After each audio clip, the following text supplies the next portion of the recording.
What does the word determination mean in paragraph 5? 5-ci paragrafda verilmiş determination sözünün leksik izahı nədir? Yəni hansı mənada istifadə olunmuşdur?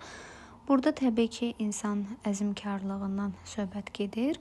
Əzmkarlıq mənasında isə biz düzgün cavab kimi götürmüş olacaq ki, the ability to continue trying to do something, yəni bir şey etməyə, cəhd etməyə davam etdirmək bacarığı. Düzgün cavabımız B variantıdır. Digər variantlarda the act of investigating or exploring something unknown, bilinməyən bir şeyi tədqiq etmək, araşdırmaq, belə deyim, hissi, naməlum bir şey, yəni araşdırmaq və ya araşdırma hərəkəti düzgün deyil. A formal decision made by a government or authority, yəni hökumət və ya orqan tərəfindən verilən rəsmi qərar. A feeling of pride after completing a challenging task, çətin bir işi başa vurduqdan sonraki qürur hissi.